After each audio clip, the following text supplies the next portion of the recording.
This podcast is brought to you by Steinberg, creators of the VST protocol, the award-winning DAW Cubase, and audio interfaces. At Steinberg, we put creativity first. Learn more at steinberg.net. Hey, it's Larry Crane. Welcome to the Tape Op Podcast.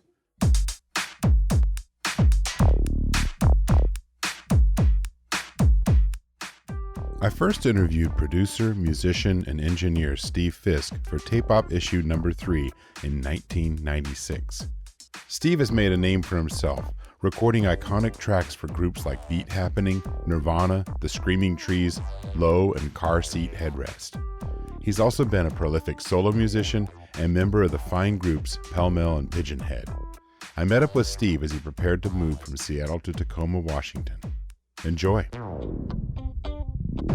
We rode through Oakland all the way to the city, bringing pride in a new sense of duty. Well, my thing is I started recording pickerel in that viper's nest called the Screaming Trees. And Jack was recording in Soundgarden. Right. And they both had exactly the same drum kit. No way.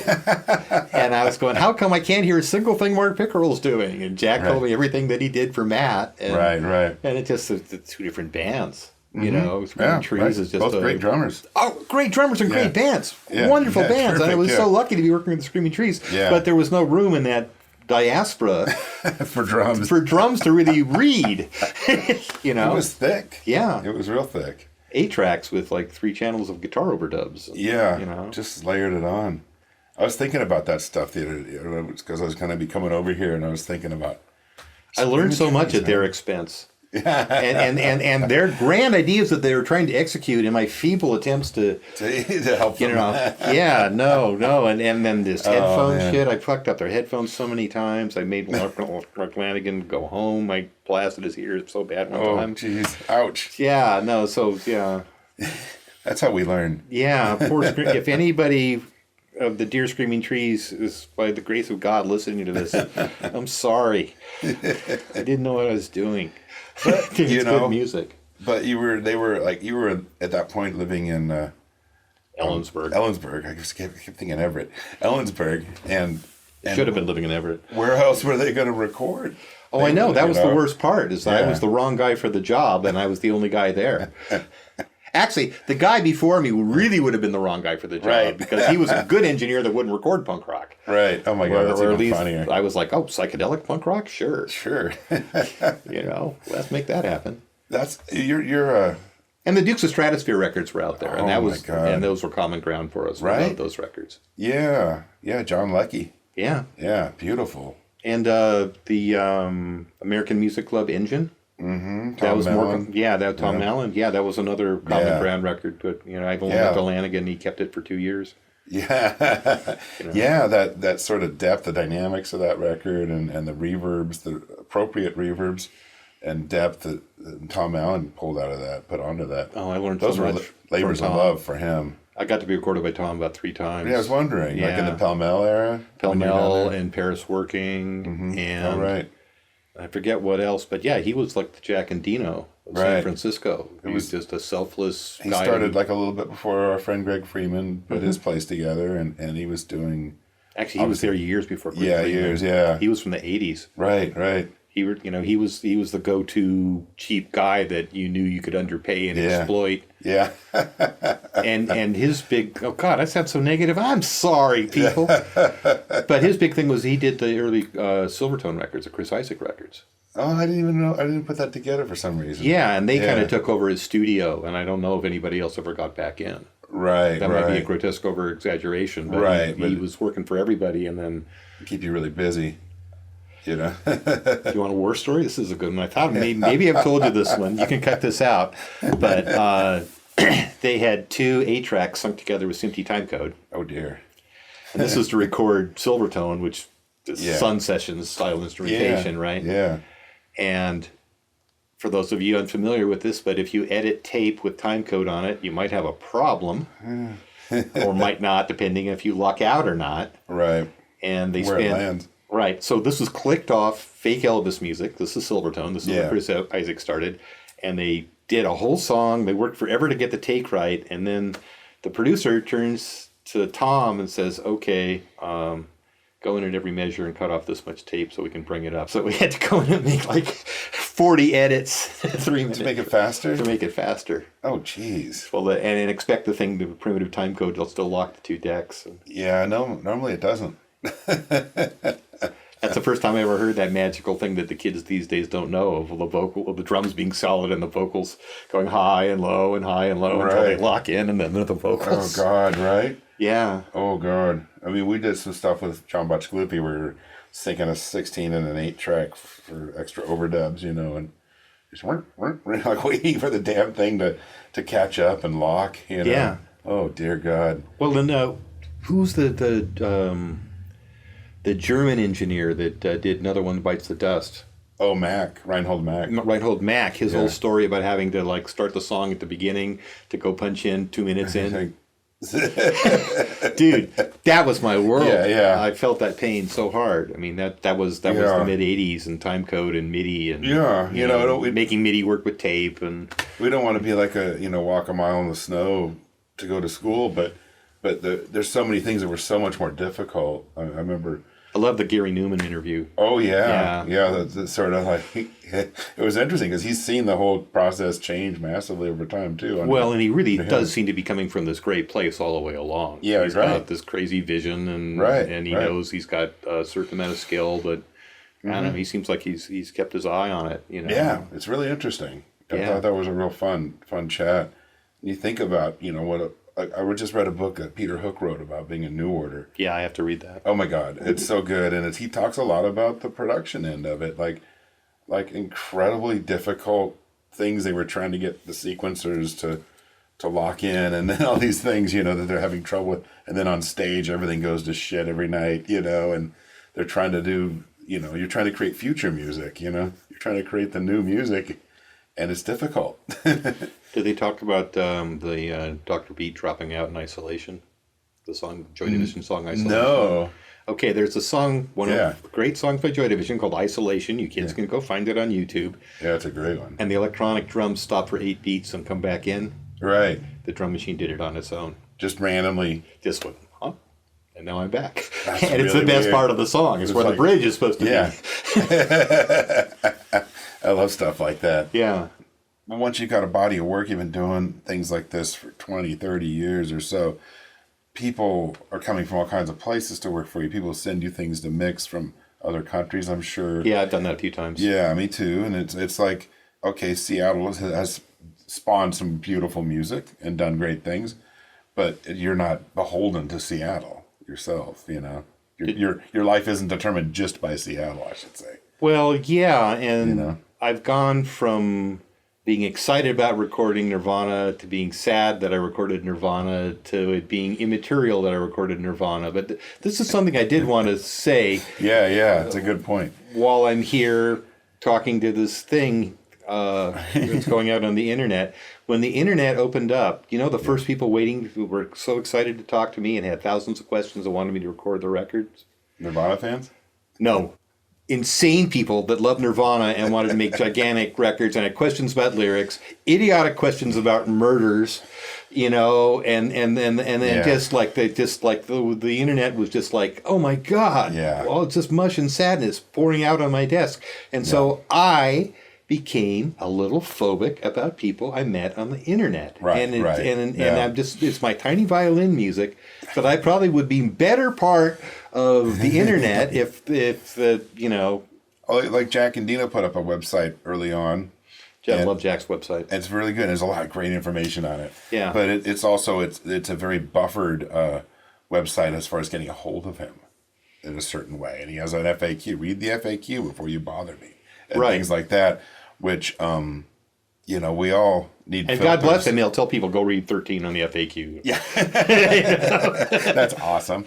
And Jack's and you and Jack, wonderful, sweet people who are really open with your knowledge when you sit down and but it's like we all need buffers, and we need protection to just be able to keep working, get our work done, and things we have to get done in front of us. And and when a band is as big as that and emotionally sparks people in a certain ways, you get some loon balls, man. Yeah. And it's really disturbing. I've run into a few of those. Because of Elliott Smith. You know. That's why we're talking about it here today. Folks, you could be lucky enough to record a hit record earlier in your career and have it be this horrible thing like you're Elvis's buddy. And you've got 3 things to say about Elvis. And everybody asks the same 3 questions over and over again. You know? God. And it's like... I just miss my friend, at the end of the day. Yeah. And I'm sad there isn't a 4th record. That's where I'm going. Right? You know? Exactly, man. Totally. I wish. And it's like, that's the hardest thing, because you're just saying to people, like, my tastes are not bound just by this one client, and my, I'm happy to work with people that are good songwriters, because good songwriters are good songwriters, no matter what. Well, then by 2018, I can record people that sound a little bit like Nirvana, and it's not it's so stupid. far. Yeah. Where the first, and this is the other thing. God, we're going to get right off of this because it's so old. Yeah. But the first round of Nirvana impersonators were weak. Yeah. And the next round were a little better, but still weak. And so you had to get about 20 ripples deep in the pond before it was just like Queen. And I like that song. And then they don't really think that this is how I'm going to get famous, or this is how I'm going to get back at my mom, or whatever you're trying to do out there on the internet. I mean, it's a case. I think it's a thing to, I think we're both here because we studied music fanatically when we were young. Yeah. And if you look at the history of things, you go, okay, the Beatles were good because they listened to all this kind of music, like rockabilly and country and Motown style music and R&B. They kept listening. And they kept listening. They learned whole albums of stuff to go play in Hamburg. And they learned how things were structured. And they learned about just, they learned song structures, modulations, and they put it into their music. Nirvana were good because guess what? Flipper, the Melvins, and the Beatles, and other catchy things, and Black Sabbath, and then you mash that all together. Queen, and you mash it all together, and there's this thing. But then they weren't good because they tried to sound like a band that sounded just like them, and they don't sound just like the Melvins, obviously, which is great. It's great that there was the inspiration and the camaraderie, and then you do your own thing. Well, just to make this sound like a bunch of old men complaining at a cracker table, but that's right. But look at Napster. All right. Yeah. I'm waving my hands around, kids. But imagine the music industry as an arc that started out with selling mechanicals on portable pianos on bicycles in New York at the turn of the century, right? Right. And this whole thing is this ever-building arc that leads up to the ultimate failure of the system when it becomes so top-heavy that it falls from its own weight. Right. And the peer-to-peer thing kind of shows up about a year and a half later. And then we're off to the races in this happy, weird, Deadwood, crime-ridden, hellscape we're living in now. Everybody writing music to make things sound good on laptops and earbuds. Okay? But the point of it is that the kids now, they look at that and they don't understand what motivates, what gets people into a band, why anybody would get on the road. These are all questions we can't answer here. But what I'm saying is that Nirvana were the last non-internet band. Yeah. They were the last band, and that's ridiculous, a grotesque oversimplification, but they were the last zeitgeist. Right. They were the last thing to hit, happen, and bloom in this world where they are influenced by their peers, they're influenced by the history of music. Yeah. And right after that, you get iTunes. Yeah. Knowledge of the past dwarfs the present and gets in the way of innovation. Right. Ooh, right. there we go. I think the internet's great, but it destroyed regionalism, or at least changed regionalism, and it changed how people hear and write, and that's good. But I'm just saying Nirvana was like, of course Nirvana is important to these people here in the future, because it was the end of that system. Right, it's something, and it was held up in a certain way, and it worked in a certain way. And became famous, and it was decent music. But it worked the way Big Star worked. Right. It worked the way Sly and the Family Stone worked. It just was good music made by good people that had an open mind and listened to a lot of records. Yep. What do you see with the projects you've worked on, like the last 10 years or 5 years? What do you what draws you to a project, and what do you see in it that you relate to when you're working with someone half your age or so? Well, first off, there's a great opportunity to tell stories. And that being said, I listen a lot and I learn a lot. Yeah. And it's odd, but I think enough time has elapsed that people really have a a great familiarity and a certain amount of skill in home studios. So a lot of times it's people who want to work with me because they've kind of figured out everything. They're really learned people. Right, You right, know, right. And they know what they want to do by the time they come here. Right. As far as like what interests me, you know, I can tell you something I'm bad at, and I tried to do it many times, and I just think that my angle just doesn't work for people, is that whole melange of having giant rock bands and giant synthesizers. So someplace between The Weeknd and Ministry and Trent Reznor or something like that. Right. You know, like I don't have the patience or the smarts or anything to go make a hissy drum machine make sense inside a pounding drum kit with 16 tom-toms and background vocals and pitch corrected this and that. It's like I can even appreciate music like that once in a while. But first off, it's such a tired idea. It is from 1986, and it hasn't really gone anywhere. I'm sorry. It still hasn't really gone anywhere. Yeah. And I just know from a history of people bringing me stuff like that I just suck at it. And I make things out of it that I like, but the people that are in it are, you know, they're trying to make that blue hood for the 57 Chevy. You know, so it comes out with a horn and a stripe. That's not what I wanted. You know, and so maybe I don't do genre as well as I would like to think I do. Maybe that's a silly thing to say here. And also, at the same time, punk rock is elusive because there's so many different flavors of punk rock, and there's so many years it's been recorded that I've had a wonderful record with a great set of people, and I won't even name them because it's such a great record and they're such nice people, but we argued about how to get two guitars, bass, and drums right. For a long time, and me and the band couldn't figure it out, and so they had a good friend so he came over, and he produced the record, and I still mixed it, and it got done. But it was just like, you know, well, okay, what point? Where's the snare? How dirty are the guitars? How big is the chorus get? How much does the 90s change your perspective of punk rock? And you know, all of that. So yeah, punk rock is something I've been failing at sometimes. Music happens in these other ways, and these other you know, and I have nothing to do with it. I'm very, you know, I can't listen to streaming music. I really hate what it sounds like. I found that I like hip hop on Spotify.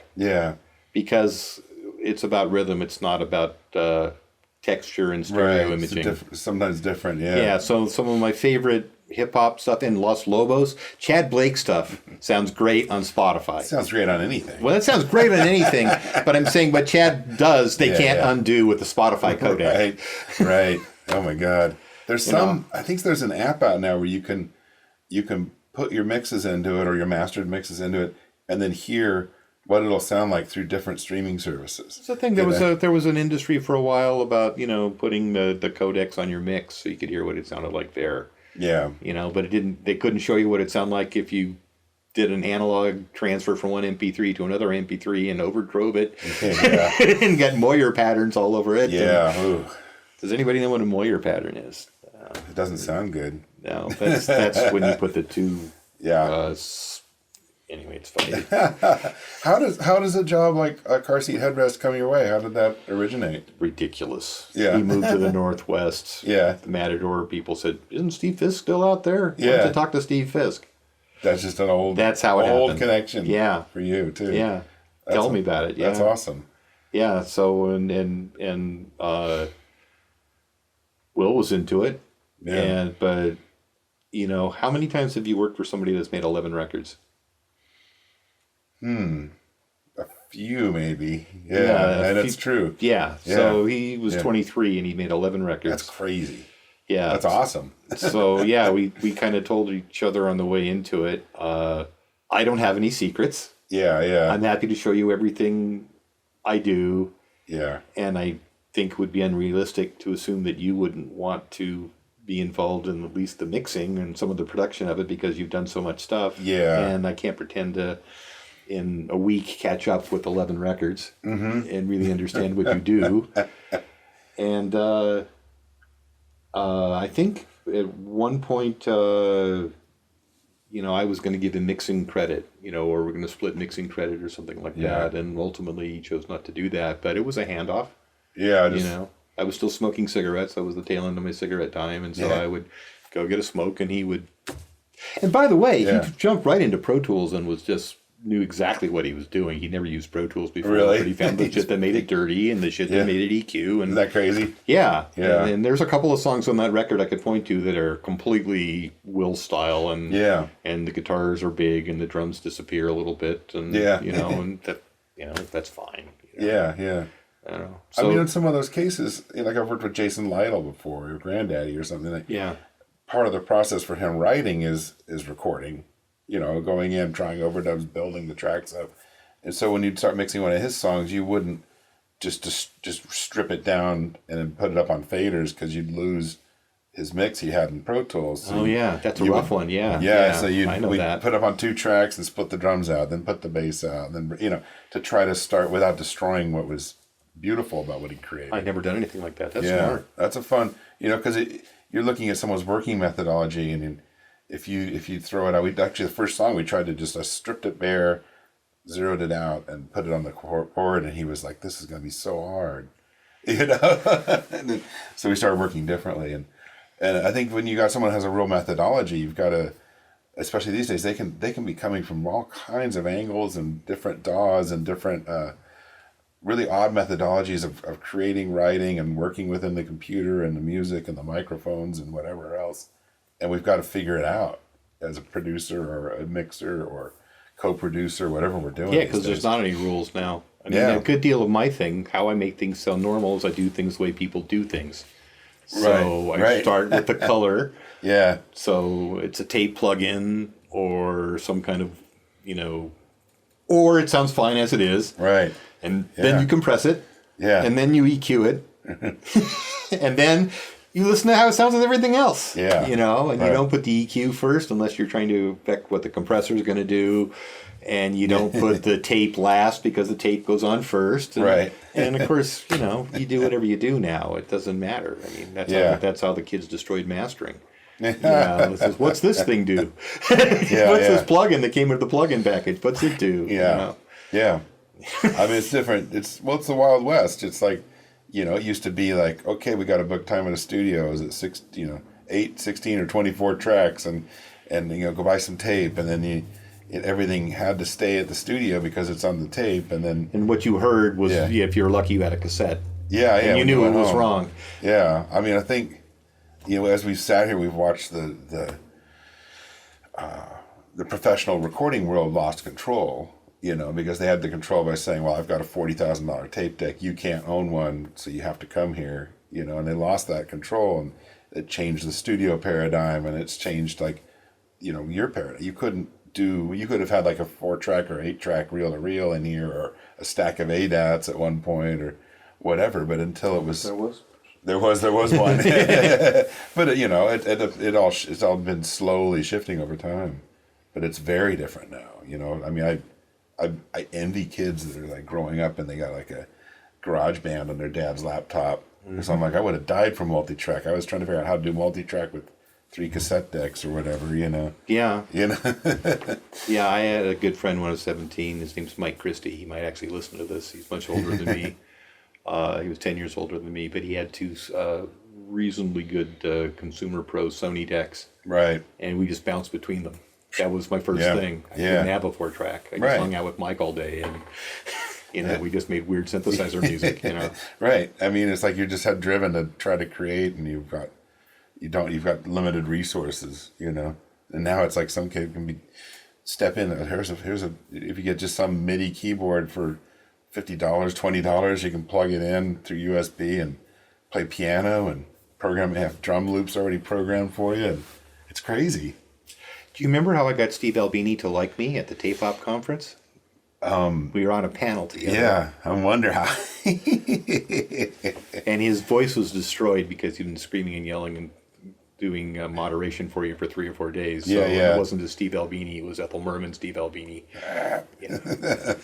And the panel was just a bunch of producers, and I forget what we were supposed to be talking about. It wasn't the what made me want to record panel. We didn't. Right. But I talked about some scenario where you're just about finished with the mix, and the guitar player wants 15 channels opened up for a guitar idea he has, and the A&R man's sitting right there, and you know that this guy knows how to run the computer, and that you have to stop doing what you're doing because it's his session, and the A&R guy's there, and at that point, who's producing the session, and this is the problem with computers, you know, whatever, and you know, I'm starting to like this guy, and then everybody applauded, and we all walked out. Whatever that was down in Portland. Yeah, that's a few years ago. Yeah. But, well, dude, I saw it coming. You know what I used to say? What? You know what I used to say? What did you say? Well, I used to, you know, because punk rock was about getting rid of the gatekeepers. Right, absolutely. And anybody can record. Yeah. And, right? And being in places like Olympia and stuff where you really see people take that to heart. Right. You know? Same time, if somebody wrote a CD every time somebody left or every time their dog died, we'd be drowning in music. Yeah. Larry. Right? We're drowning in music. We're drowning in music. Everybody does write a CD's worth of shit. They don't make a CD anymore, thank God. Right. You know, but yeah. The gatekeeping thing is totally different. Yeah. There isn't a gatekeeper. Yeah. My revolution, the op revolution, That's is right. here. Yeah. We won. Anybody can make any kind of record they want anytime. No one can stop them. Yeah. Radio doesn't matter anymore. MTV doesn't matter anymore. Yeah. You know? This is what I wanted in 1980. This thing we're in right now. So I'm trying to figure out, you know, all the good things, because it's a good thing. What our roles are in it. Yeah. You know, I mean, that's always shifting, but it's also like, you know, we choose to help people express it and fine tune it and make it work, and you collaborate with them to make sure they do better. Which is a great job. I love this job. Yeah. I mean, there's a lot to scratch your head about, but there's also a lot to say, like, man, you know what a good day at the studio feels like. Very productive. Right. And positive, and we've helped do something that wasn't going to maybe get done the right way. Right. In our minds. And maybe somebody even thanked you. Yeah, maybe. I didn't know it was that easy, or I've struggled with this, and now I see what, you know. Yeah. I'm sorry, I'm not trying to gloat, but that's kind of makes me happy. Right. Totally. I'm generational. I'm from teachers going back probably 5 generations, so I got that in the blood someplace. Well, like what, you know, the question could be like, I always think like, why, what do we do to program ourselves as producer engineers to stay in this game? And what is it that because there's got to be some endorphin rush at some point, or something that feels good to see your name on the back of a record still, or mentioned in an article, a review, whatever it is, you know, because it's like, you know, the pay is when it's good, it's nice enough, but sometimes it's not as good as it could have been. And so it's not really a job if I just wanted money, I would certainly never do this job. And if I wanted security, it's not predictable enough. That's the people you got to get rid of at the beginning. Is the people that think it's going to be a steady income. Oh my gosh! And they'll be working on music they like. Yeah. You know, because that's not going to happen. That's generally not going to happen. But it's like, you know, what is it that we get from it that makes us want to keep doing it? You know. You know, you're talking to somebody. I used to do my own music. Right. Absolutely. And I for better or for worse, got shut down by copyright legislation. You know, you were an early, like, creative adopter of sampling and mucking things up and doing cool dubby things. And and I mispronounced the name, the Australian guy that does all the archival work, but does his amazing solo stuff as well. He was 3 issues ago. Gautier. Okay, there you go. Yeah. And he was talking about when you jump to the sampler. I'm pretty sure he said that in that article about like all of a sudden like using the sampler as like a shortcut to making things sound big and expensive and beyond your means to replicate. Isn't that interesting? Yeah. It's a really great thought. Yeah, I mean, and if you listen to the shit that somebody's going to take down, probably because I'm talking about it on the internet, on Spotify, you can clearly hear that it's been destroyed through several cassette decks, but it is like high production, you know, R&B and hip hop that I was busy ripping off and sampling. In 1981, when I didn't have a sampler, I had a tape machine. Right. You know, and I was aiming for a cassette release, so nobody was trying to make any money. Right. You know. Right. I mean, You know. it's just expression. It's not commerce.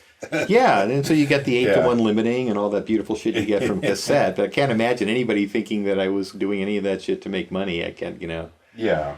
Yeah. I mean, it's a different thing from going to like Paul's Boutique, you know, on a major label with massive promotion distribution. Yeah. To like a cassette that was being put out, you know, from Olympia or wherever. Calvin, yeah. You know. Yeah, I mean, that's a whole different ball game, you know. But it was a wonderful thing to be able to do in 1980. Yeah, oh yeah. Much more inspiring than anything No, I'm doing now with this. Yeah. Where here I can do anything now. I know. Well, limitations are inspiring, you know that. We Yes, all know that. yes, I mean, there's, you know, talking about the 2 reel-to-reel tape decks and layering synthesizers because Or making a tape loop. making a tape loop so you get something that repeats and And knowing that you have to make it and then you have to document it and move on. right. You know, you're not going to set up a tape loop every time you work on the song. No. know? You gotta commit to things Yeah. and wrap them up. And move forward. Yeah. Yeah. It's true. That's why I have a record called 999 Levels of Undo. I Because know. that was a sales, that was a plus on an early Roland multitrack I remember format that that. doesn't exist anymore. Oh my God, that's just the best title too. I mean, it's a great thing to run with. Yeah, well, not only that, but I stole it from the artist I was working with, and his Eric. I gotta remember his last name, but he's going, "That would be a great name for a record." And I went, "You're right." On the road. Yeah. Well, inspiration comes from everywhere. That's right. That's right. One thing I got something I want you to throw in here with me because I kept thinking about this after the Gautier interview, and I was talking to someone after that, and we were talking about reverbs, the history of artificial reverb in the studio. You know, I'm showing, here's my EMT 140, here's my spring reverb, here's, you know, so that we started with tape slap back and we started with chambers, you know, and then we got these plates and then we got these little spring reverbs are smaller. We got, you know, then we got digital or analog delays, we got tape delays, we got digital delays. And I'm going through all this stuff, and then I was like, you know, and then like I remember going like to Greg Freeman's studio and using the SPX 90, and we were like one reverb unit. That was it. And we were okay. We recorded through it onto this one track. Use this in the mix. What do you think of the concept of the reverb, especially in that era of the 80s and stuff, as making the recording sound as if more expense has been? So basically, this is like a classism of recording quality via reverb to indicate that we spent more money on this because we have this actual giant reverb that it wasn't common. Remember? Right. Like artificial ambience is something that almost always cost money to create. Right. You know? In about 1984, 85, it started getting into the consumer's hands. Alesis, Yamaha. Yeah. You know? Yeah, It's interesting, right? TC. Mutron. Yeah. No, not Mutron. The blue ones with the push buttons from New Jersey. Musictron, something Tron, I know, Effectron. Effectron. Yeah. Woo. Oh man, yeah. No, working with Tom Mallon, he had 3. See? I remember I went to a session. I knew what we were going to do with each one of them because I had a I plan. mapped it out. Yeah. Always. I mean, that's interesting, though, to think that and Gautier kind of brought that up. Like, they sound bigger and expansive, more well recorded by using samples of other things. And you're like, oh my God, and the reverbs and things, too. Well, I think that. that's the beginning of turntablism. Mm-hmm. Subotnick talked about all of this, where like instead of a kid learning how to play the violin, he knows how to cue an orchestra up on a turntable, and there's Right. you know, so Yeah. and you asked the wrong guy the question because I've got a long answer. Let's do it. Okay, 44116 on an SPX 90. I don't think it was even that. Yeah, it was pretty low. Yeah, it was like 13-bit or 12-bit or something. Maybe 8. I don't know. It's low. And it was doing double duty. So it was Right. actually flipping sides 40,000 times a second. Oh, so the in and the out? Yeah. We're No. Left side, right side, left side, right God, side. right. Okay. As it comes in and as it goes out. Yeah. Right? So Oof. I have this suspicion that between the DX7's propensity to play upper mid-range tonalities and sonorities Yeah. and the capacity of artificial ambience to grab those things and carry them out, Yeah. I think cocaine drove that on one level. Oh, absolutely. Because the guy that's high on cocaine is looking for that animal experience of hearing, high frequencies and fight or flee mechanism and all this stuff outside the field. I mean, there's nothing wrong with that except it will kill you and make you make bad music. But the studio owners had cocaine. Yeah. And they were chasing this out. Yeah. And then back here in the consumer world, that's where the English sound came from. Right. And I remember moving to San Francisco, and the first time I heard the English sound in a San Francisco studio and how it sounded terrible and alien and gigantic. Right, you know? And then somewhere in there, and boy, you speak to this so effectively. AMS was the AMS, building those, the 16 or whatever, yeah. But also the Christian rock thing.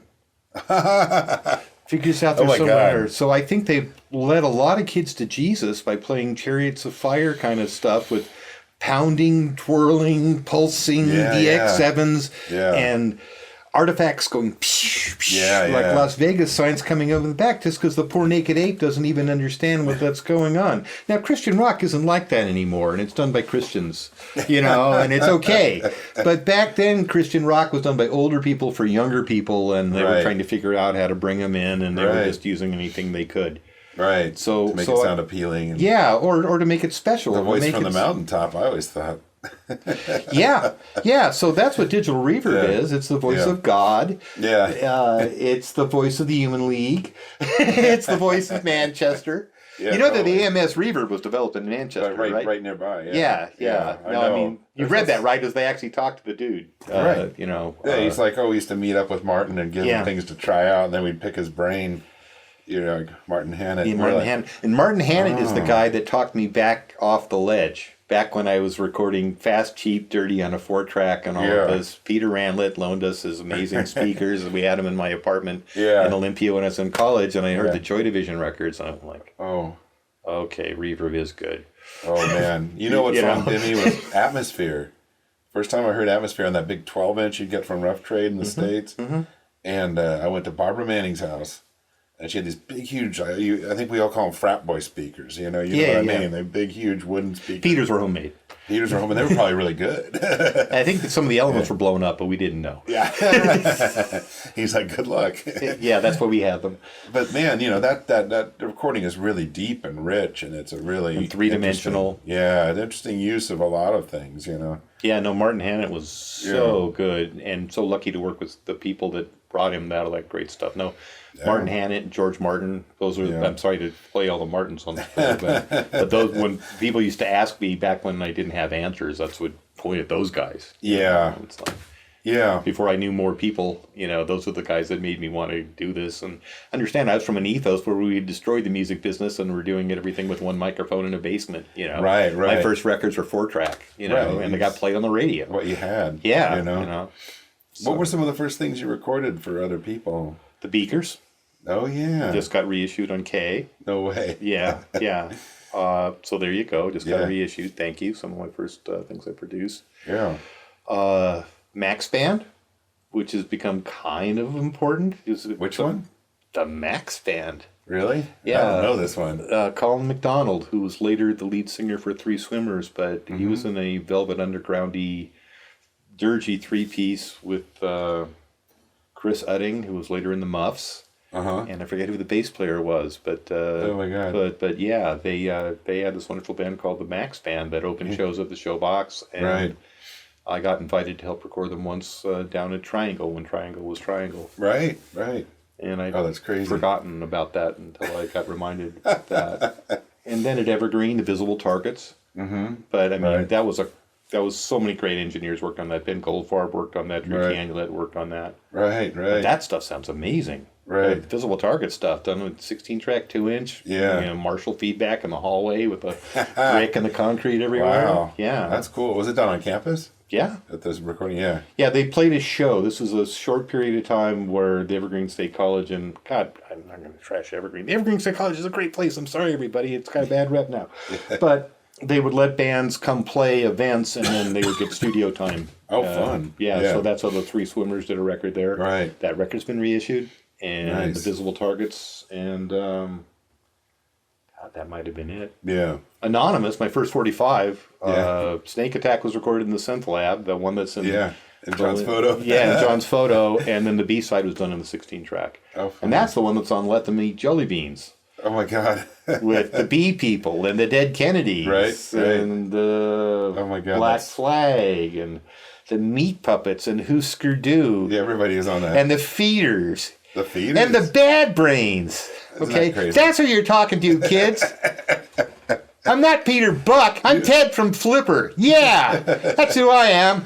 You're talking to Ted from Flipper. Falcone. Ted Falcone, thank you. Let's get this right. How did you end up moving down to San Francisco? Is that specifically, that was after To join college, Pell Mell. right? To join Pell Mell? Join Pell Mell. Specifically. And those guys had come from Portland.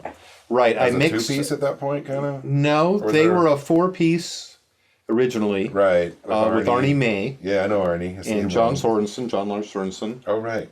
And Arnie May wanted to do other things, and so we split. And I mixed it's called "It Was Alive" cassette. It's been reissued. Oh, yeah, right. Jazz put it out. Yeah. And it's Pell Mell, badly recorded.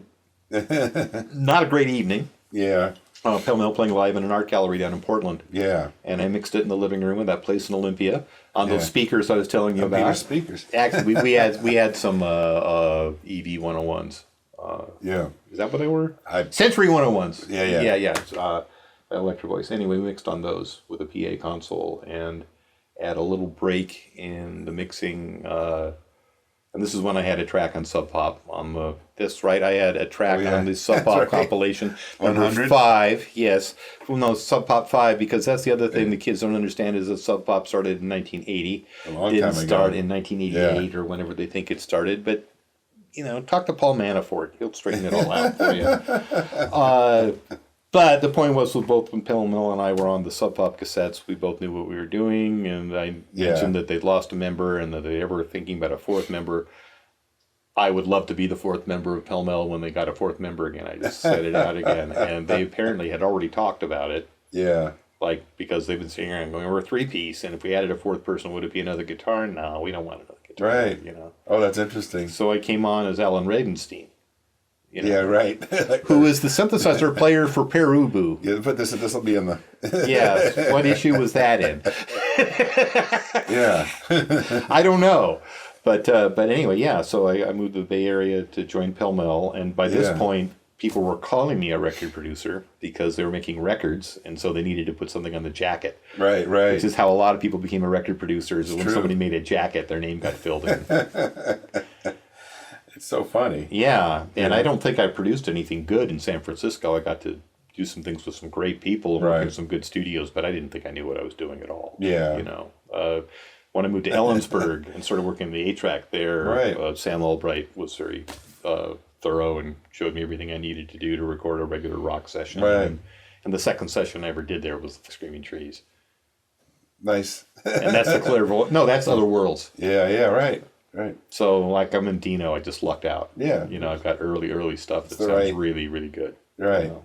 With great musicians and great songs. That always helps.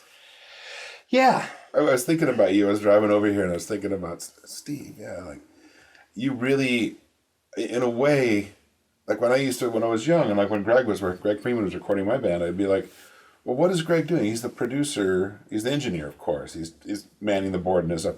But what does the producer part mean? Like I didn't know. And when I met you, we started talking more about things. It became more like Steve's really more of a producer, also has to engineer on the side. Like you're coming at it.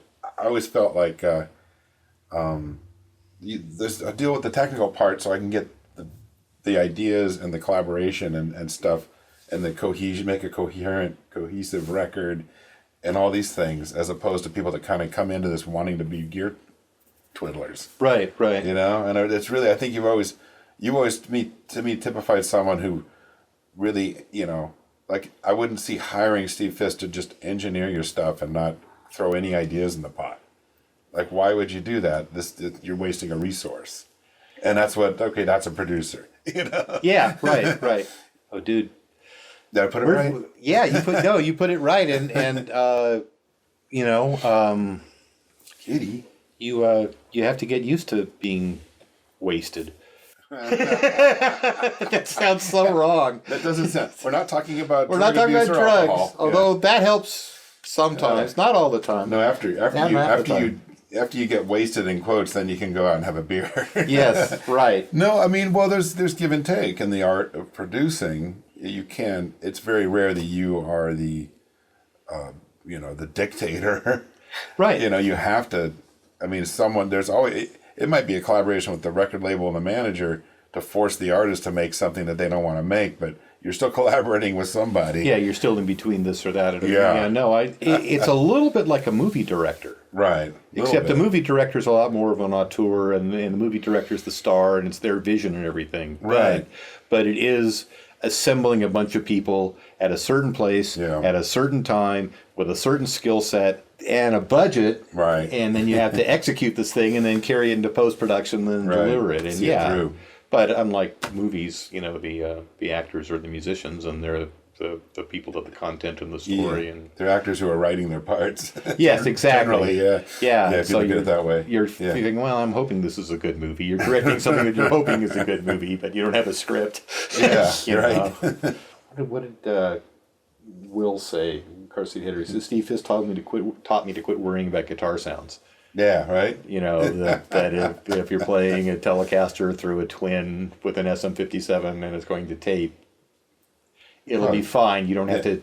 I don't know if he meant you had to check it every minute, or make sure it was still right in the bridge, or I don't know what he was trying to say. Yeah. But I got the idea that he was, his methodology was about tending things that were always needing tending, where it's like, no, with standards and practices, this is how this works. One cannot have their eye on every single element of every single moment of a piece of music. You try to make sure things are in place to achieve the goals, but you can't be sitting there analyzing every quarter note and every tuning and every single nuance. When you're set up to doing tracking at Soundhouse, and I do albums in 3 days. I do albums in 4 days. I get the basics done. I don't do a lot of EQ. Right. I trust that I know what the kick drum sounds like, and that the studio's in good shape, and I don't have to go looking for crackles and pops. You trust the mics to do what they're supposed to do. You know what the amp sounds right. You've done this a million different times, and that gives you the place to step back and see the big picture, or maybe you can begin to earn your money as a producer. If you can look at the whole thing, instead of this micro analysis of just making sure everything kicks ass and that, you're tracking the drums with tons of compression, but not too much compression. Yeah. I've been that guy, trying to make some completely dialed in, totally amazing sound that comes when you hit the button and it's there, and it's just like, yeah, but he hit it a little too hard in the bridge and it goes wonky, and that's my fault. That's my fault. Now it's my fault. Where I'd rather go like, no, I got X amount of dBs.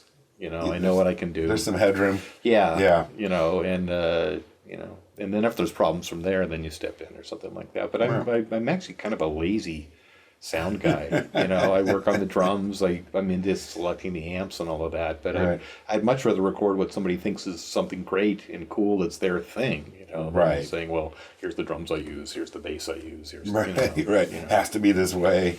You got to figure out what's the best thing about it, what's the worst thing about it, and then sculpt it, Yeah, and where the problems might be. Like when somebody's got a 32 bars of a guitar solo to connect two sections that don't have a click track. Yeah. You go like, oh, okay, we need, I don't like click tracks, but I do like click tracks. Actually, I love click tracks. Yeah, those are the dangerous zones we've flown through before, Right. I wish people knew that was more like what my job was that, no, I've been here. I think you're in trouble there. Yeah. If I'm not, straighten me out. I've already been through this before. Yes. Yeah. It isn't about inventing anything new. It's about helping execute something. And at the end of the 5 days, you want your record, and and you want it without a lot of editing, and and you assume that it'll render out right. Someone kept an eye on it for you. Yeah. Yeah. And I love working with assistant engineers. I like that. Too much stuff, and I end up on my ass, and I'm a little uncomfortable being the guy on the couch the whole time. Every once in a while, in sessions like that. Yeah. Years ago, you worked with John Goodmanson for quite a number of records. Yeah, we got to do a lot of great records together. That sounded like a really fun partnership. Yeah, we were really dialed in. Yeah.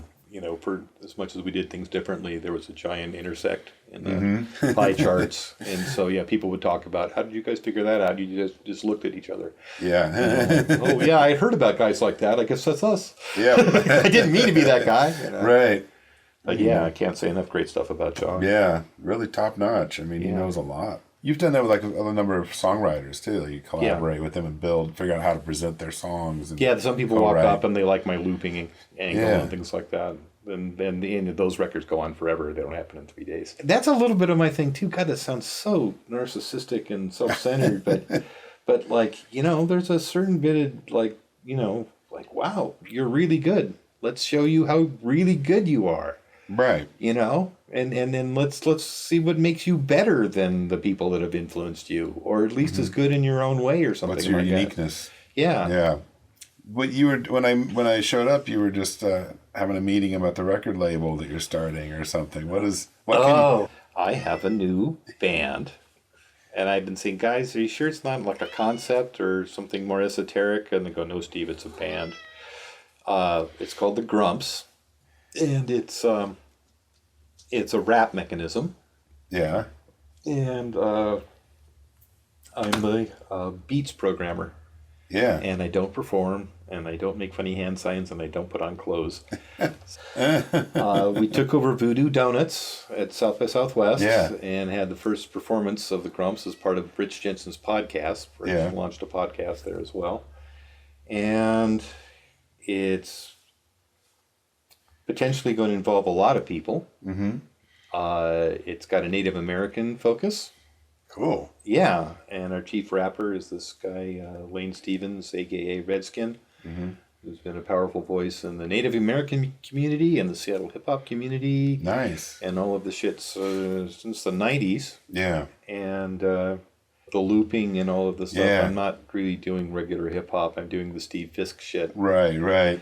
And some of it's been horribly illegal, and some of it's been clean as a whistle. And I think we understand where all of this fits, but it's not about parties, and it's not about girls, and it's not about getting high.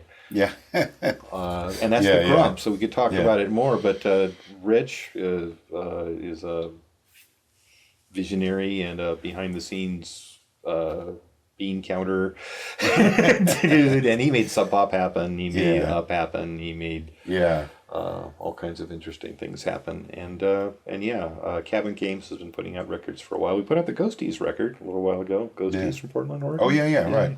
That was a lot of fun. And then there's also been some really cool hip hop acts through their Silas Black, and it's been a lot of fun. And I've met a lot of really cool people through Skin and his connections, and I'm really excited about it. And it's kind of a loose-knit thing right now, but we've got 7 tracks started, and we're going to end up with an LP's worth of stuff, and there'll be some videos. And without shortchanging the content, it's some pretty interesting stuff. Yeah. And it's not really particularly commercial either, and Skin is a wonderful talent. Monster Watch is this amazing 3-piece. They were a 4-piece when I tracked them. I've done an EP's worth of stuff with them. Yeah. And I can hear Bleach and In Utero all over it, but it's the good stuff. Right, the good part. It's just the angry stuff. Nobody's trying to get famous. No one's looking in the mirror, playing the guitar. It's all real. It's and God, I don't think they even know how much I hate fake Nirvana. They don't even think of themselves as fake Nirvana. They're not fake Nirvana. Right. They're their own thing. They're Monster Watch. Yeah. They got a label interested in them. They're touring. They put out records. They're a real band. Any final thoughts for the Tape Op readers 21 years after your first interview or something? It's the good thing to do. If it's not for you, don't kill yourself making it happen. If you want to be cool, you're not going to be cool. If you want to make friends, you're going to make some great friends, If you want to make some strong connections or carry through your whole fucking life, I've soldered cables to have access to a recording studio, and no one wanted access to it. I've recorded terrible advertisements and voiceovers that haunted me late at night when I was trying to sleep, and the stuff stuck in your head. Oh yeah. And so it's worth it, but you gotta make sure it's something that really pushes the buttons over and makes the serotonin flow. If it don't, it don't. Yeah.